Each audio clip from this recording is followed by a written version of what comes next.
Well, Tatjana Smith has had a number of firsts in her life, but this is the first recording in our new Hermanus studio. Lovely to have you here, Tatjana, and your other half, I can't say better half, Joel Smith. You just landed back home only the other day from the Olympics. What an experience. Yeah, no, it's been crazy. It almost doesn't feel real. I think especially because you train for such a long period and for it to be over in like a week is insane. But yeah, we had a lot of fun, a lot of watching other sports. So that was also quite cool, just taking in the whole experience. Just before we go into, and there's a really big story, your own story, your life, and so on, that we'll delve into a little deeper. The Olympics this time round to the last time, you were a gold and silver medalist at both events. Yeah. Am I right that it's only you and Penny Haynes who've won gold in both the 100 and the 200 meter breaststroke? Yeah, so Penny was the only one that's done it in the same Olympics, won gold for the 100 and the 200 at one Olympics, and then the next Olympics she won bronze, where mine is now, I've won gold and silver, but two Olympics, but different, both the events, and it flipped around from Tokyo to Paris, which is strange because my training is really based on like 200.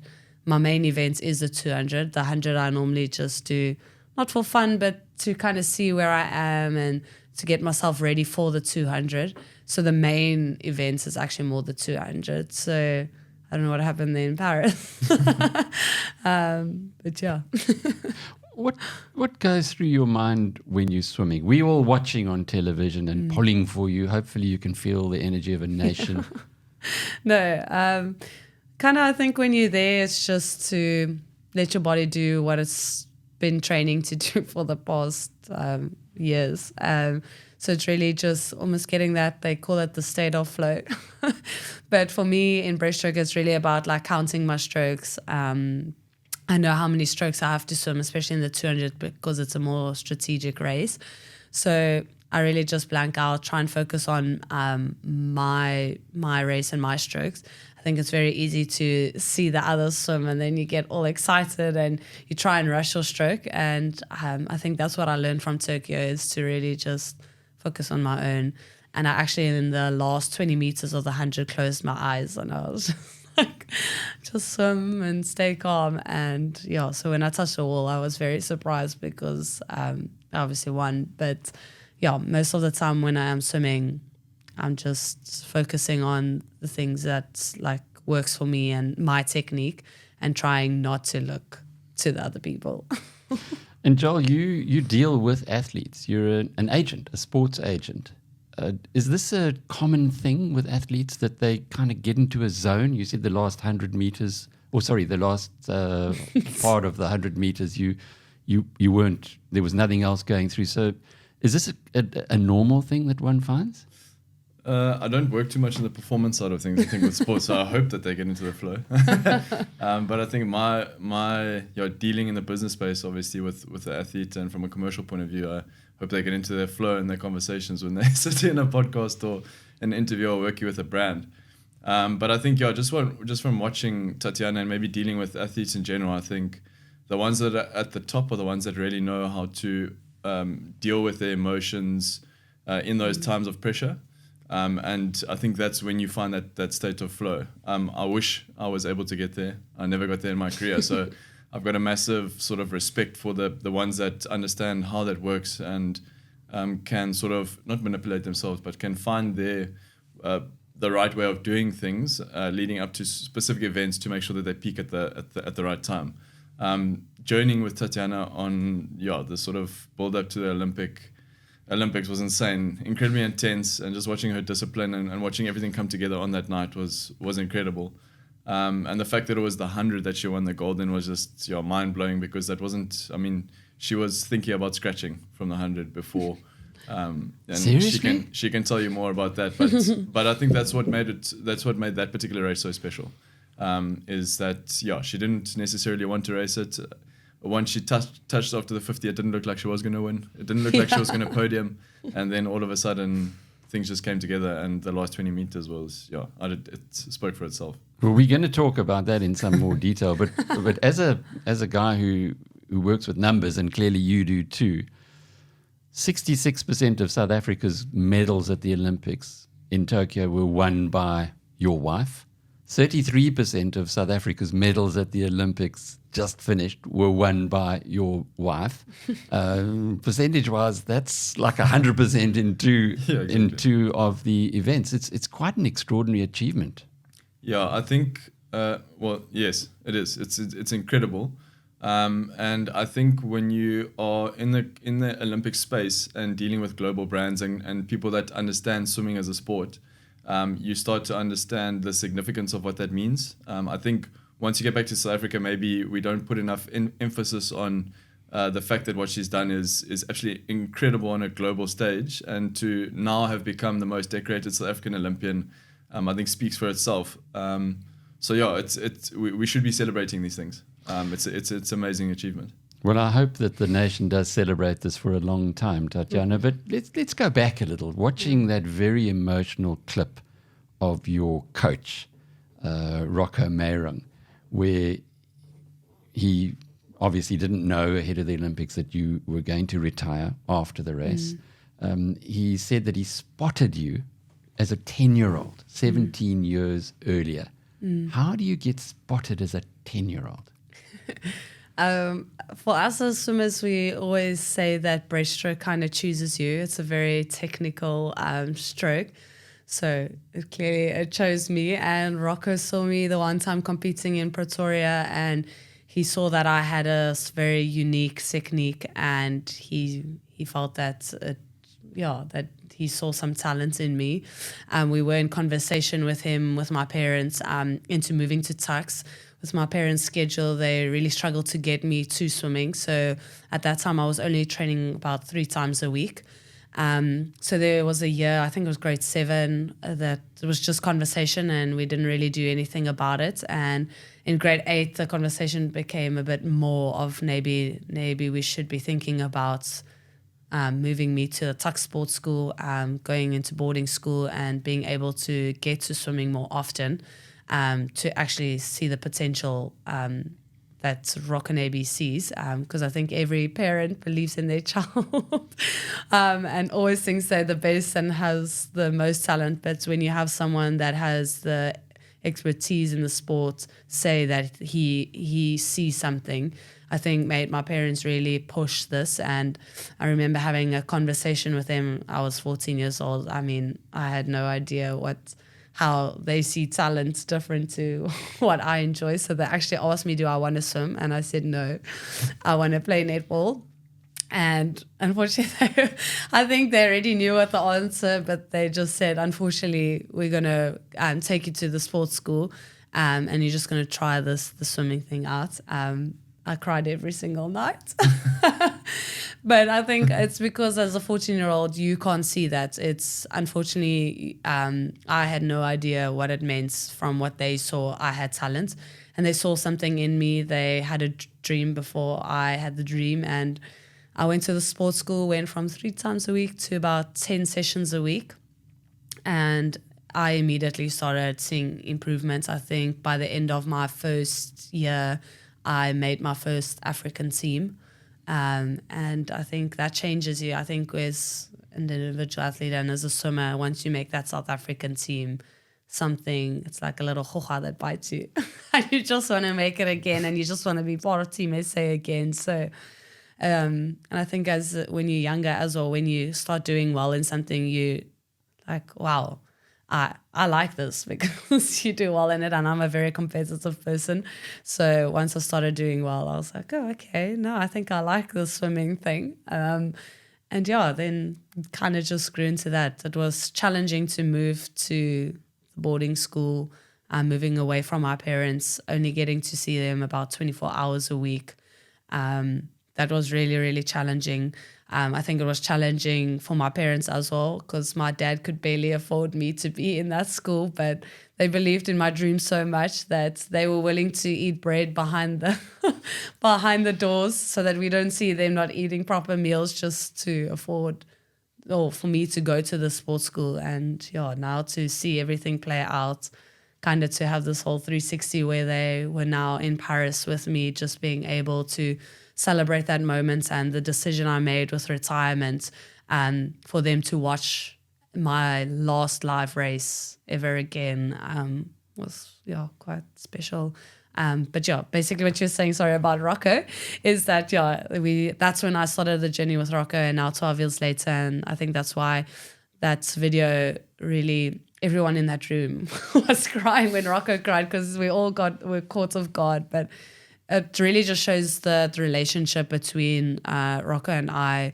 It goes beyond just the pool. It's really been almost like a dad role to me. I've seen Rocco more than I've seen my own dad in the past 12 years.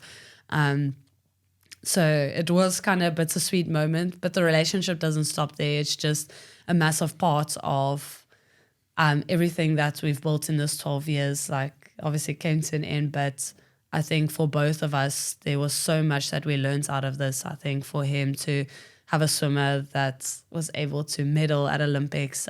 He obviously has a lot of swimmers coming up, which is exciting and probably going to win a lot more medals. But I think it was just that relationship for me was the most important out of the swimming, as a coach and swimmer relationship, because at the end of the day, I need him to tell me that he thinks I can, for me to truly believe that I can. I think Joel didn't understand that in the beginning. He said it didn't really matter what Rocco, and I said, no, unfortunately, like if Rocco comes to me before the race and he says, listen, basically, I think you can do this, then I immediately, something switches in my mind and I think I am absolutely on fire. So I think that's the thing I value the most about the relationship with Rocco and I, is that it's been genuine. He doesn't, I think because he's not my parents, he won't lie to me, and he would be honest. He would say he sees me in 2020 going to the Olympics, and 2016 I had like a close call of basically almost going to the Olympics, missing it by 1 split second. But he always said from the start when I joined him, he never promised me things that were, he always like looked ahead and said like that's where our goal is. Not to limit me and think I couldn't achieve it then, but he was being real with me. I think saying like you could go to Olympics as a coach, it means a lot as a swimmer. So it was nice that he was genuine and like he was honest, because I don't want a coach telling me you could potentially go to the Olympics when actually my times are not showing it, and then the disappointment after is massive. So he will never bullshit you, which I love, because he would be just straight and honest. And I think that really was the core of our relationship, was that trust, and knowing that even if he told me like, listen, I can get you to your full potential, but you might never reach Olympics. Obviously no one wants to hear that, but he would be that honest with you and saying that there's definitely potential and he wants you to reach your highest, but it might not be Olympics. So he never promises Olympics. He just wants you to reach the best you can. And what's so interesting about that story is, first of all, he saw something unique in you, or unique in your style, whereas many coaches like to teach you the way they want things to be. But the other part was he's South African. Yeah. And we have this perhaps inferiority complex in our country, that we must all go and train in America, and that America or anywhere else in the world has got better coaches, better facilities, etc. Do you think it's still valid? Do you think that if you were talking to Tatjana aged 12, if you could go back in time and you could advise her, would you advise her to take the same path, or would it be, no, let's go to America and perhaps be even greater than you have achieved? Yeah. Definitely not. I got a lot of requests from America at that time when I was going to university. Obviously, it is a very inviting opportunity because you get free education, and it just makes sense because from a financial point of view, you don't have to rely on your parents to pay. But unfortunately, or fortunately, I just never had that desire in me. I've always wanted to prove that it can happen in South Africa. And I think Rocco's heart was for it as well. So that's why I think this combo was so massive, because we both really wanted to show that even though we might not have the facilities, that we don't need it to achieve great things. And we were able to kind of prove that, I hope. So yeah, there was definitely those chances, but I would never change anything in my journey, because I was true to that. It was never like I had any feeling of going to America. I never ever, that never crossed my mind. I always wanted to stay here, and go. And I think what the beauty is of Rocco is he saw me. I wasn't the best junior. I never got selected for any junior teams, South African junior teams. So I never really medaled nationally on a junior level. But he saw that talent. He didn't hop on just when I succeeded.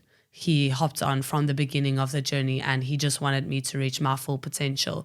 Obviously, our dream was that my full potential would be Olympics and a gold medal, and it happened.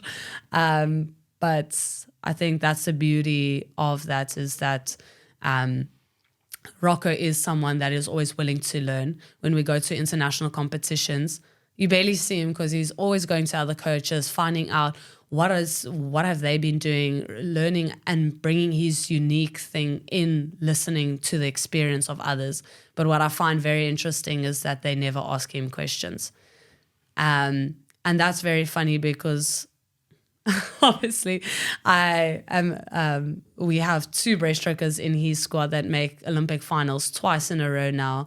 I've been lucky and fortunate enough to medal in that, so which means he is technically the best breaststroke, one of the best breaststroke coaches in the world, but no one has ever asked him anything. Have you watched the Ted Lasso show on yes, Apple? Yes. Jeanette and I are going through it for the second time, and we were watching last night. It was the final episode of the first season, Yeah. and Ted Lasso played darts against the horrible Rupert character, Yeah. and beat him at darts. And he said, well, the funny thing is my father taught me to be curious, Yeah. but many other people who are not curious are judgmental, and the people who are judgmental never ask questions. Now, I know it was just a show and everything else, but it sounds similar to what you're saying about your coach. Yeah. What I'd love to know, though, is the commitment. You said 10 sessions. What does that mean? 10 sessions was about, so I swam Monday to Saturday. We only had Sundays off. And then we have double sessions every day. Two sessions of swimming on Monday, Wednesday, and Friday. And then on Tuesdays and Thursdays, you have gym, which is strength training in the morning, and then swimming in the afternoon. And then Saturday morning, you have your 2-hour session, which would be our hardest session of the week. And then you have Sunday to recover. Sounds like it sounds like an incredibly punishing schedule. I'm sure you're glad now, Joel, that Tatjana has retired.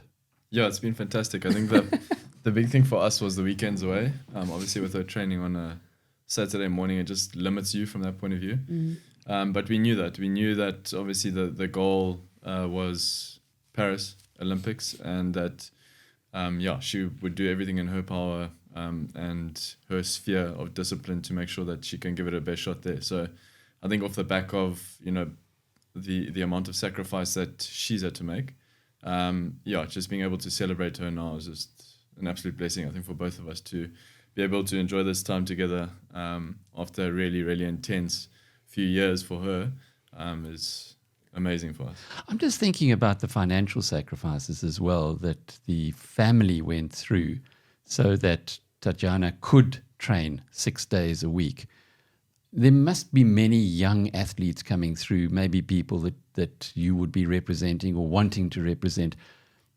How do they get the support, or where would they be even looking for the support that would ensure that if their parents can't pay for them to go to a special school or eat bread because they perhaps can't even get to that point, Are there any thoughts that you've had, I guess as a couple, because you've been through this process very personally?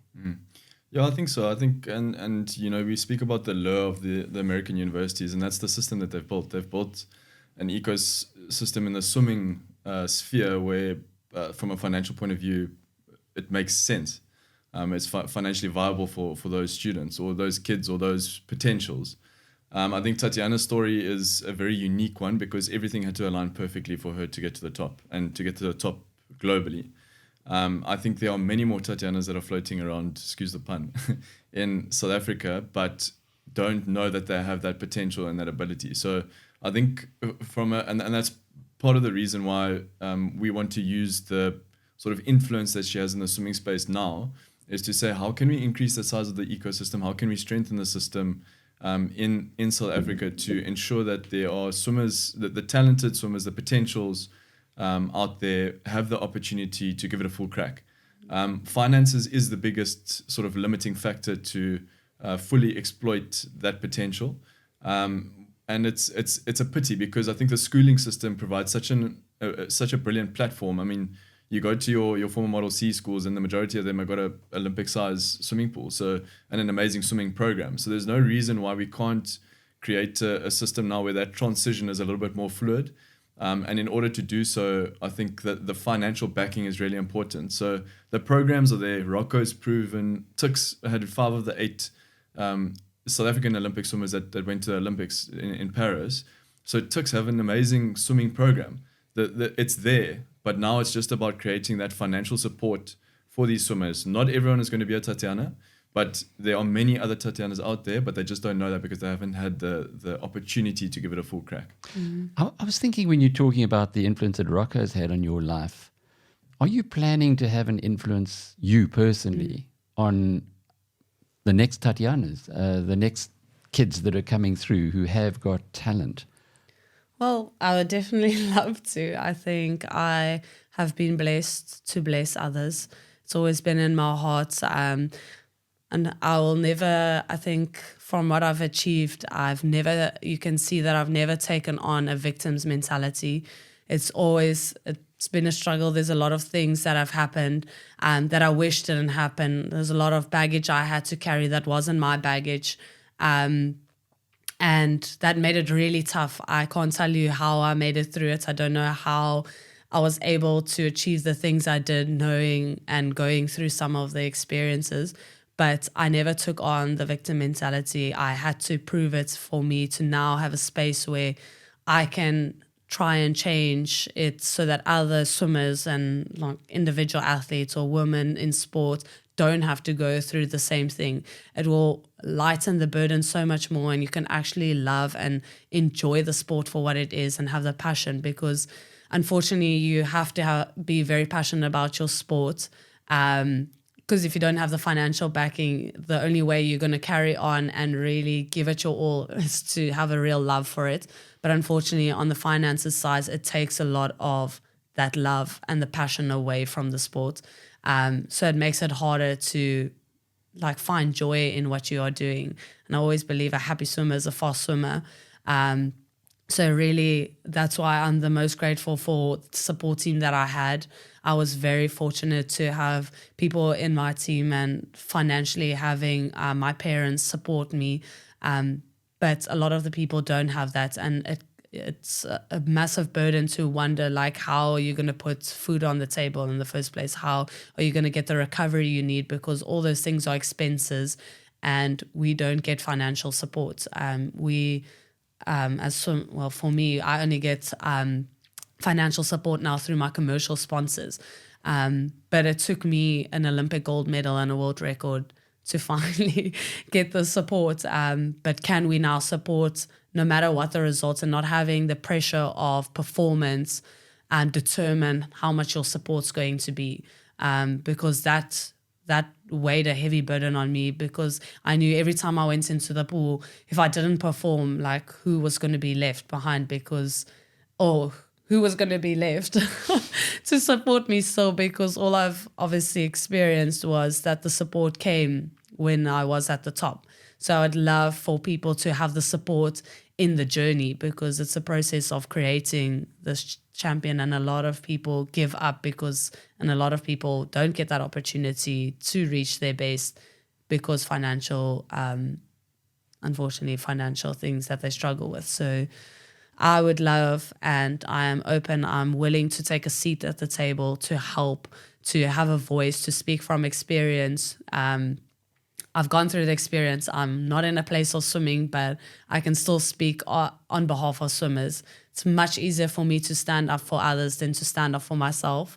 I struggle to stand up for myself, and I think that's why I just always took it in and dealt with it from internally and never allowed it to affect me. But why add that pressure when the pressure of being at the Olympics is already so big? Why have the financial pressure as well?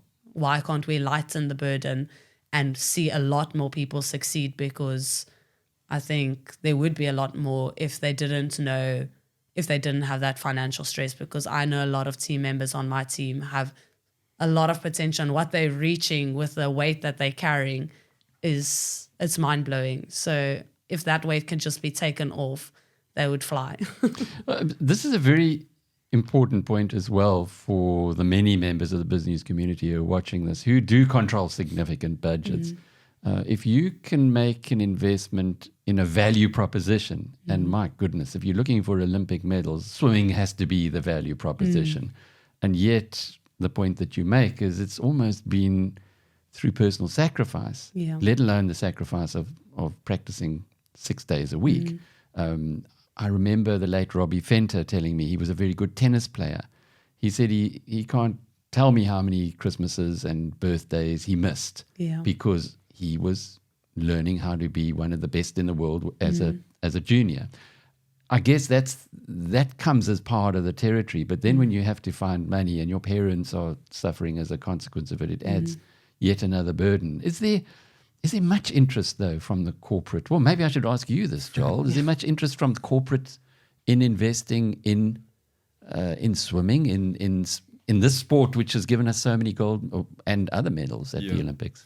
Yeah, I think I'm grateful to be sitting in a position where I can sort of compare the different sporting codes. We have divisions in rugby, cricket, golf, and swimming. And swimming is definitely the most neglected, I think, out of all of them. Which is a massive pity because, like you said, I think if we're thinking about Olympic medals, swimming is the sport that brings home Olympic medals for South Africa.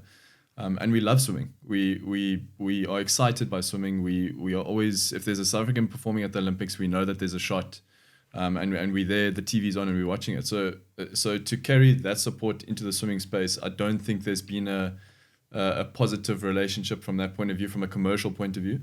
I think, like I said, I think from our point of view now, we're sitting in a position where Tatjana's got a voice in the swimming space. I've got a bit of a voice in the commercial sporting space, and we'd love to pair those together and make sure that moving forward, we create a bigger ecosystem for swimming. We want to see South African swimming succeed. We want to be able to celebrate the South African swimmers when they get to Olympics, but we want to be able to celebrate them because we were a part of the journey from the beginning. Let's not be reactive and support them when they get home after they've won a medal at the Olympics. Let's make sure that from the transition of school into I think you phrased it nicely now, learning to become a champion, let's be with them through that whole journey so that we can all celebrate together and not just sort of give a pat on the back once they've achieved it all on their own. So we often refer to, obviously, the African proverb of umtu gabantu, which means a person is a person through other people, or the philosophy of Ubuntu, where we're very community-based. And if that is the truth, then let's come together as a community and make sure that we're supporting South Africans get to the top, not only support them when they're at the top. So I think that her story has been very interesting, and I think we're both very passionate about it. And now it's just about just using that influence, using the vehicle to ensure that we can start channeling things in the right direction, to make sure that there's a positive impact in the swimming, in the South African swimming system and sphere. What many South Africans were surprised to hear was that you and your sister are married to the top sportsman and the top sportswoman in South Africa. Now, what are the chances of that? If you were a betting man, you'd put many millions to one. But your sister Rachel, who actually introduced the two of you, is married to Siya Kolisi. Is there something in the Smith family that attracts these exceptional human beings? Behind every successful athlete is a Smith. Yeah, exactly. Yeah. No, we've heard there've been some interesting comments that have come out of Tatjana and Sia's performances in Paris, home ground advantage for South Africans. But yeah, we've been referred to as gold diggers and all of that. So it's you take it with a pinch of salt. But no, I think obviously Rachel and Siya have been in the sporting space for a while. Tatjana has been in the sporting space, and our paths crossed because of I suppose the sporting involvement, and yeah, here we are, I suppose. Yeah. Well, you were telling me before this interview that there's also an interesting connection with Siya for where the Olympic pool was. Yeah, it's actually funny because the Rugby World Cup was in 2019, was in Tokyo. The Olympics was in Tokyo. And then again, both won. And then in the previous 2023 World Cup and the Olympics was again in the same Paris. And then the next ones are not in the same place. So it was the only two that were exactly in the same, location. Mm-hmm. But yeah, so it was funny because the swimming pool was built on a rugby field, and it happened to be the exact club that Siya joined, the Racing 92 field. So I ended up swimming on the same field that Siya trains every day or plays. So yeah, it's an extraordinary coincidence, God incident, some people would say. I want to talk to you a bit about that. I know that people don't like moving from the secular area, but I did see in some of the interviews that you do have a faith. You are a person of faith. We know Siya is a person of faith. Yeah. He certainly isn't shy about that. Has that helped you in maybe saying centered and focused? I think so, and it's helped me I think become the person I am and the achievements that I've reached. Having to carry that, no person can carry that burden by itself, but allowing to give it over to God and allowing His strength to work through me was the only strength I needed to get where I am. I wouldn't have been able to do it in my own capacity. I don't think I would have been able to handle it. And a lot of times you can see it through the emotions that I experienced, that I was just completely tired and wanted to quit, but always reminded that there was a bigger reason for why I was doing it.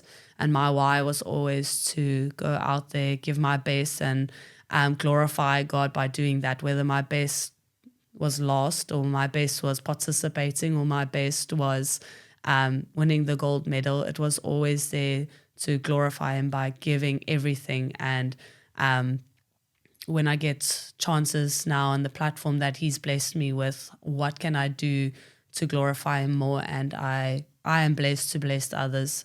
I always believed. So here I am today in a very different situation that I would have ever seen myself, but the characteristics and the things I've went through, He's prepared me for the next season. He's prepared me well to take on the next adventure. I would have never seen myself speaking comfortably on interviews.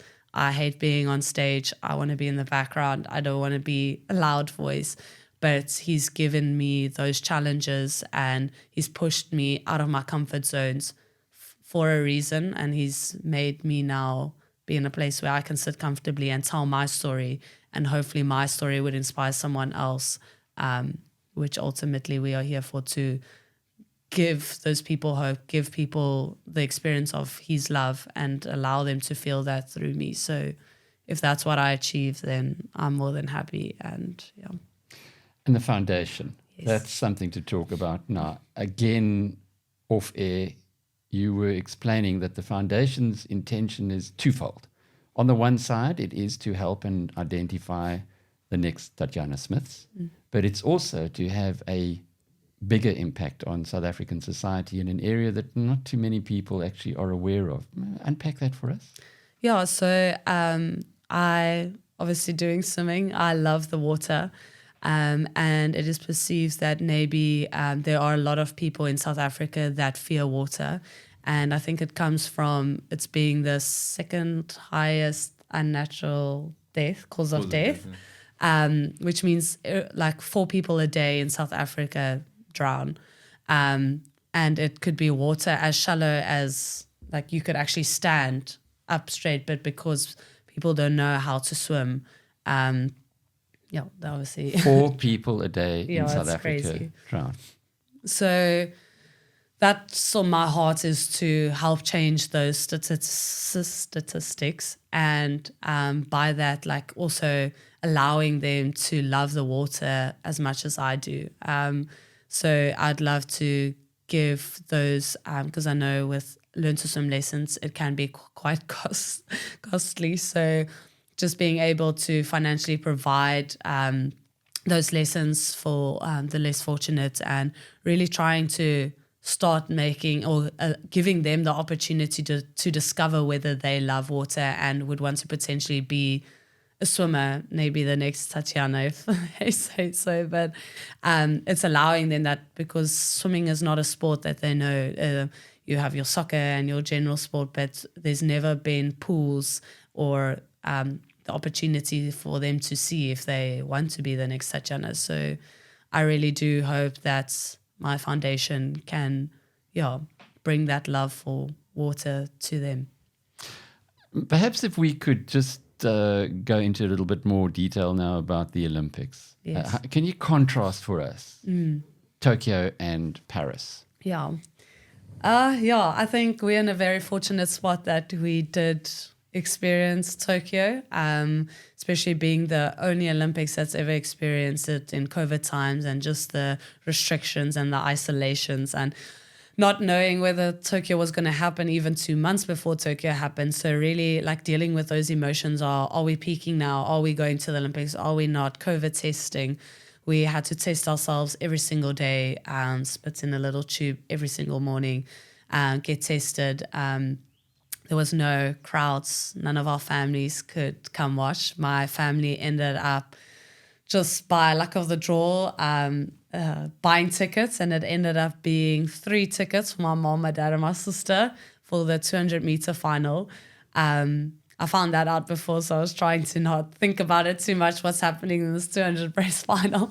But not having them there was very different to now in Paris. It had its perks and it didn't, because on the one side you have your whole family there, Joel and everyone, and I just want to go and join them. So it's almost like, can the swimming just finish? But really having to shift your focus and doing what you came for. But I think those 2 differences, the amazing part about the Olympic Village is that they really bring in the culture of the country as well. So you get to experience that. And even though we couldn't leave the village in Tokyo, we got to experience a lot of what Tokyo and what the Japanese culture is all about. And to be amongst other top athletes, I think when you see the Djokovic or the Carlos or Simone Biles, you're like, wow, okay, this is the Olympics. But to also kind of have a flashback of thinking like you actually made the team and you in the village too, that means you just maybe as good as them. I think we as South Africans have the inferior mindset of, we're not as good as them. But if you're in that village, you made it and you're good enough, so you have a chance.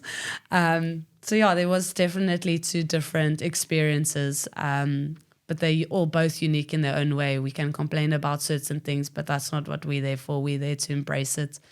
I think the one thing I would love people to understand about the Olympics is I don't think we as athletes get enough credit for what we have to deal with in that week. There's a lot of change. When we're at home, we're in our comfort zones. We have a lot of controllables. I know when I'm going to eat, what I'm going to eat, training time, what time I have to leave and stuff. When you get to the Olympics, everything changes. Now you're in a new dining hall, you're sleeping in a new bed, you're sleeping on cardboard, you're sleeping on fishnets, don't have air cons, a lot of walking, different buses, routines. Now you have to do the bus schedule. So for athletes to be able to manage and like adapt to that much change in 1 week and still be able to perform at the level they do, I think is insane. The fact that you can go out in that race in front of 15,000 people, it might not sound a lot because obviously we fill our rugby stadiums up with the 50,000, but 15 for us is next level. And to be able to manage those emotions, manage everything that you just had to adapt to and still stand on that block and have the confidence to perform. It might not go as well, but having to go out there and giving your best, already I think everyone is a champion at the Olympics, because there's a lot that we have to face in a very short time to put on a performance for the world, to have a fun time. It's crazy because it's a lot of hard work and sacrifice, but the people that watch, it's obviously an entertainment and we just want to watch people do the thing. But there's a lot behind the scenes that I don't think we get enough credit for. Is there a team, Tatjana? Is there a group of people who support you? You've mentioned now in quite a bit of detail about the mind and how much you have to deal with during that period at the Olympic Village. Yeah. Do you have a whole bunch of people who are supporting you, like I think the Aussies or the Americans would have? I do. I think it's the people at home and it's the people in my community, in my village. I think holding on to that sometimes with the unknown. I think it was day 3, I was in tears calling Joel, and just like having that person that you trust and know has been with you through the journey just bring you back down and like just calm you down and just remind you exactly why you're there, because sometimes you can get flustered with your emotions. We're not these robots that know how to regulate and handle all these things. So we need those relationships and support group that we've built for those 4 years, building to each Olympics, and your inner circle is the most important. And I think holding on to that's the only stability you have in those 3 weeks, are the people that you surround yourself with, the people that have been with you in those 4 years to remind you that this week can't break you for what you've done in the past 4 years. And that's the thing I've leaned on the most, especially going towards Paris. I think going into Tokyo, you're this youngster trying to prove yourself. I think you can still manage it. There's no expectation. Going into Paris, you have the whole country expecting you to win, expecting you to do well. Not only that, I have my own expectations. I want to better myself. I'm a very competitive person at nature. So I don't want to just go there and like not do well. I want to swim the best times. I want to bring out the best in me. So having all that to deal with that I didn't have in Paris was really challenging, especially on my emotional side and my mental side. But that's where I leaned a lot on my inner circle and my village and my community, because those are the people that walk that journey with you. And I think that's why we value why we want to bring the commercial side to it, because we want to walk that journey with them as well, being able to be in full confidence behind the block, knowing that all these people have supported me, have seen the bad, the good and the ugly. I think we don't want to just see the good, you must support me through the bad as well, because otherwise on the victory side, I just want to see my family and my village and celebrate with them, because you don't almost want to even celebrate with the other people that haven't been there, because they see the nice parts and the fun part, but they didn't see the hard parts and the struggles I went through. And for me, even not wanting to swim, go to Paris. So I think everything leads up to the moments of the blocks. And for me, it was my community. Was that a serious thought, not wanting to go to Paris? Yes. I remember 2 years ago, I actually went on a church camp. I felt like I really needed to get away, and I really needed to figure out and kind of spend time with God and ask him, like, am I supposed to go to the Olympics? Because I don't have it in me. I don't see myself going. I am over this. I'm tired. Like, it's just too much. I think especially coming back, and now I never thought when they say your life changes after the Olympics, I was like, not mine. I'm a swimmer. Like, no one knows swimming in South Africa, but a lot changed, and now everyone expects you to do well. I don't think anyone sent me over to Paris and thought like, oh, she can just go and participate and we'll be happy. I think everyone in their hearts expected me to win. And I think the blessing of the 100 for me personally was, I did it. You have your medal. Now I can enjoy the sport for what it is. I can enjoy the moments, have enjoy it with my family and stuff. So it really took off so much, took a whole like mountain off my shoulders. And I think you can see in the 200, it didn't matter if I came second. It's never about the medals, but I could fully just enjoy the whole experience because I didn't have that, Ahead of the Olympics, we spoke with an expert, a swimming expert, and he warned us that it's very difficult to go to consecutive Olympics and win medals. I then did a little bit of research, and all of the great swimmers through the years seem to peak around 22, 23. It doesn't mean that Mark Spitz, for instance, was 22 when he won those 7 golds. Michael Phelps was 23 when he won 8 golds, and so on. And you might then, when outsiders look at it, say, well, Tatjana's 27, so she would have peaked maybe 3-4 years ago. So that's the best we would have seen of her. Did you have that in the back of your mind at any time that, hang on, the best of me was back there and this is going to be a toughie? Definitely. And I think that's the challenging part as any sports person is you want to get to your best times as possible. Obviously, for me, it was always trying to swim a PB, and I didn't want to be this for myself, this one day hit those times once and you never see them again. So the 3 years building up to Paris, knowing I haven't swum those times. So I think when I swam the times I did at nationals, getting so close to the times I swam in Tokyo, after 3 years of training, harder than you did at Tokyo, to only see that you're coming close to it, was already such a massive, what do you say, like a relief. Yeah, and a massive achievement for me because it is challenging. I think that's why they separated for 4 years, because to stay the best and to maintain it for 4 years is really, really hard. And I knew that. I knew going into Paris, like a lot of people never, that's why there's always new Olympic champions, because to maintain that type of level of swimming for 4 years it's really tough. So that's why I think even for the 100, I wasn't even expecting to medal, just because I knew the new goals coming in, and a lot of the goals, even in the final, I think our final for the 200 brace, only 3 of us were the same people from Tokyo. The rest, the other 5 are brand new swimmers that never made the final. They're making first finals, making their first Olympic debut. So it was definitely there that obviously with Tokyo, it was the ultimate performance. It was gold. It was the world record. And to top that off was going to be really challenging. Obviously, I never believe in myself, but I wasn't going to put that pressure on me. But I think that was the hard part, is not allowing the pressure and the expectation of the country and the people at home to make me feel that I had to achieve those things. Because, I had my time in Tokyo, and for me to achieve the things I did in Tokyo went way beyond anything I would have ever dreamt.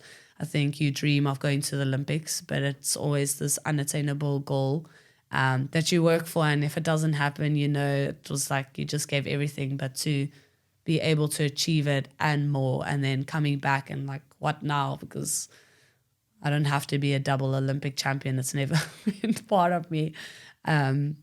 But I think we, again, devalue ourselves as athletes, and I never feel like my achievements are so great, but I think it was pretty good that I was able to, go back to back Olympics, win 2 medals at each Olympics, won 2 golds and 2 silvers. So, It is extraordinary. If you think that of all of the South Africans who've been in the Olympics, that you are the one who's brought more medals than any other. But there's so much in what we've just spoken about, Joel. Moving on, though, John Cunha, who's a member of the BizNews tribe, kept us fully in touch with what you guys were up to, what Tatjana was up to, and in particular ahead of the 4x100 meters running relay, where the South Africans won the silver medal.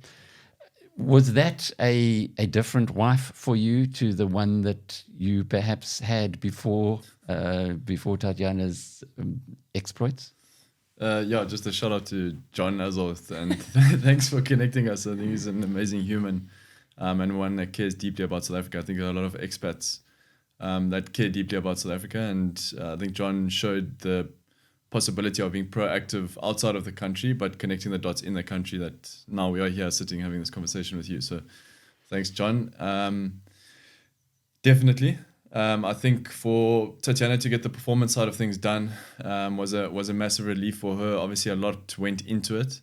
A lot of emotional sort of intensity. I mean, when you're in the village, I was in the village. I mean, I got the privilege of going in a couple of times, but you can feel it's a very intense environment. Everyone's there to perform, and it's you're sizing each other up. So it's an intense environment. So I think to have lived there and to get that out of the way, and then to just enjoy the Olympics for what it is as a spectator, and then to be at the right place at the right time to watch the South African guys win that silver in an incredible style in the 4x100 was absolutely incredible. I think for Akani as well, just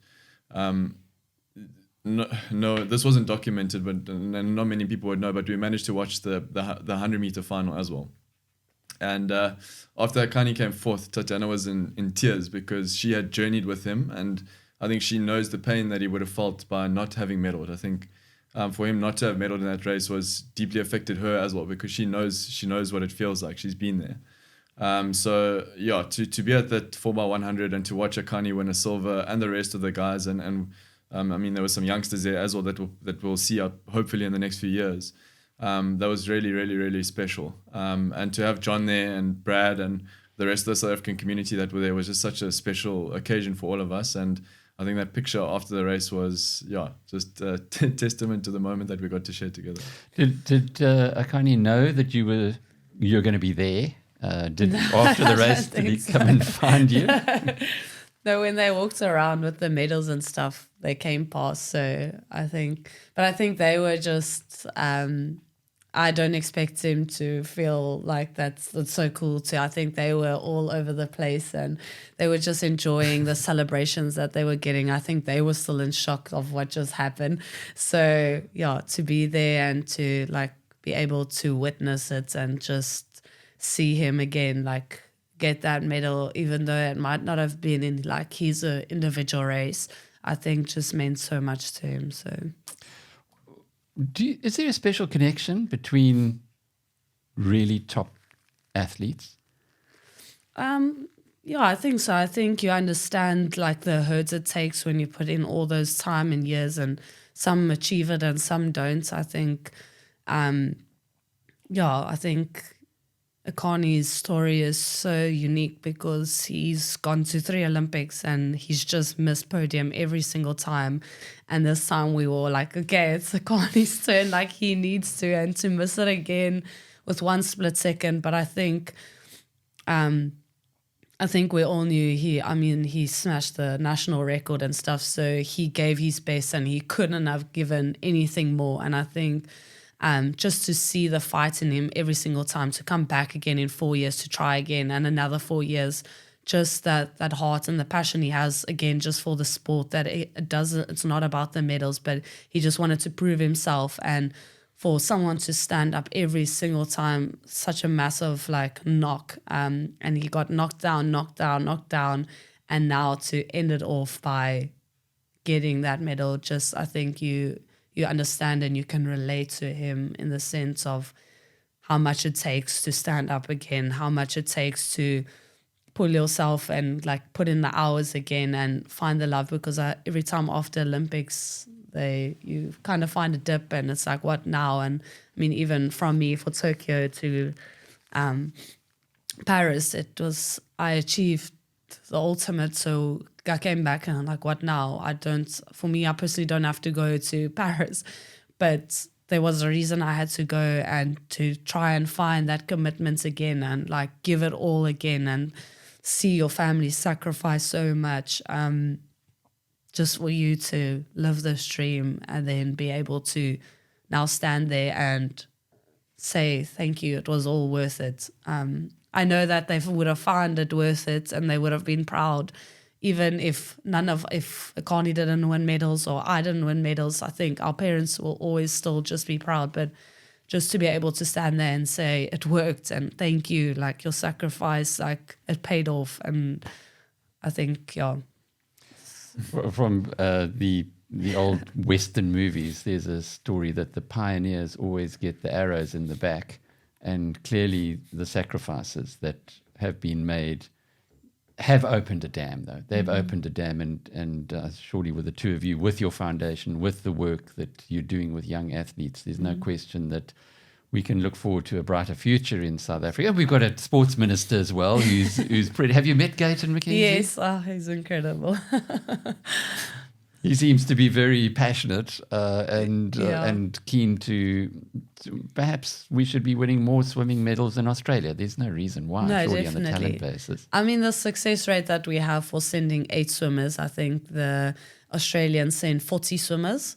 So, of course, they're going to have more medals because they have a lot more swimmers as well. But we only had 8 swimmers, and the success rate we had with 8 swimmers was exceptional. So I'm excited to see more to come and have bigger teams, and not just in the swimming, but all the other sports across the Olympics for Team South Africa, because, it's these sports that only get celebrated for once every 4 years.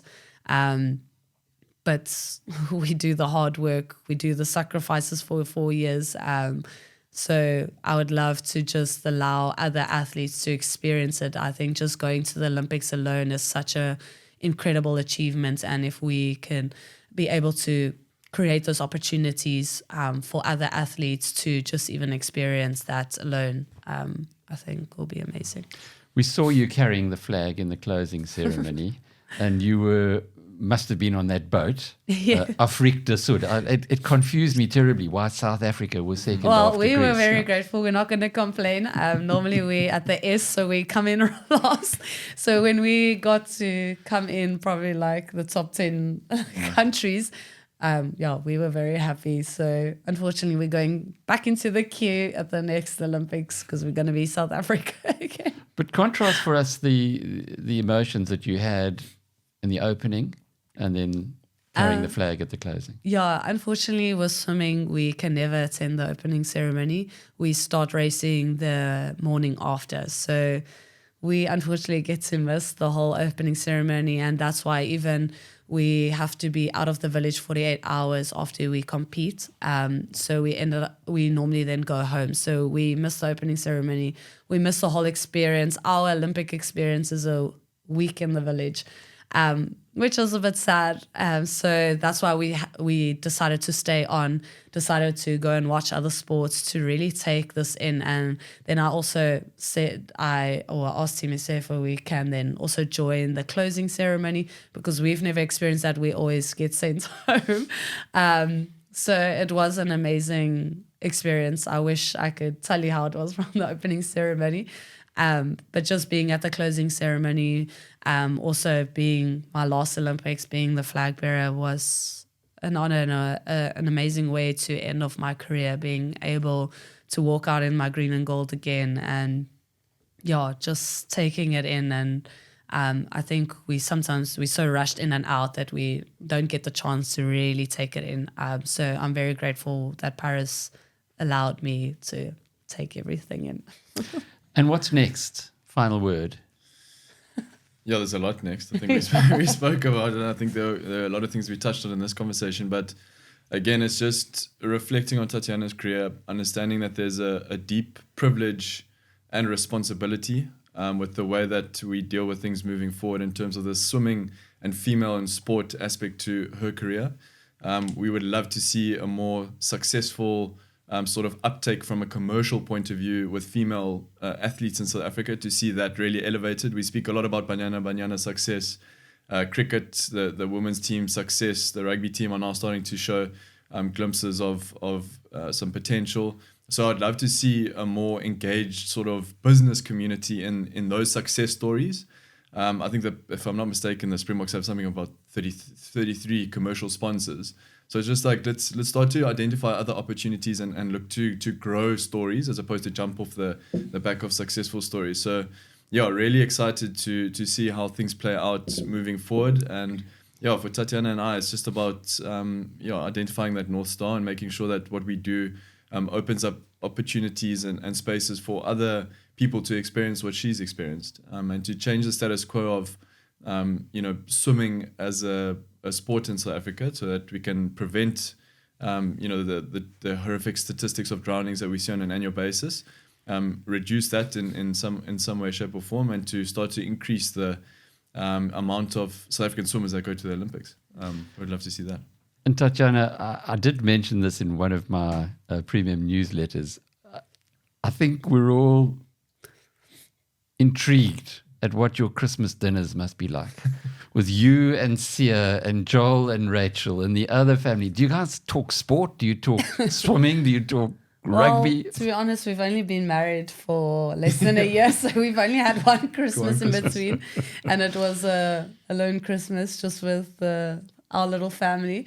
So yeah, I'll be able to tell you at a different time, but I think when we're in those spaces and when we've come together as a family and we're all together, I think we just have general conversations. Yeah, it's nice to speak about sport, but we're also just human, and we want to kind of break away from sport. So to be able to just spend time as a family, I think it's still weird to process sometimes.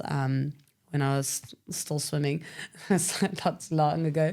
But I would be like, oh, your Siya's coming for a braai, and everyone's reaction's like, oh my word, Siya coming for a braai. And then I'm like, oh yeah, it's a big deal for everyone else, but he's just my brother-in-law now. So I think it's nice to be in that space, because I think before, when I was on the other side, it's amazing. You look up to the sporting hero, but to realize that he's also just human, and he's just a nice guy, and just to have good conversations and to just sometimes also bounce off ideas and bounce off like what his desires are outside in terms of what he feels like he wants to change. And I think they've done a lot in the sporting thing, and I think we can just encourage each other to not keep it for ourselves and not be selfish, but now to give back from what we've been given, to give back now to South Africa and those that want to also perform at an elite level. Tatjana and Joel Smith, thank you for joining us here. I'm Alec Hogg from BizNews.com. Hi BizNews community, I just wanted to say thank you for the support and can't wait for the conversations to come.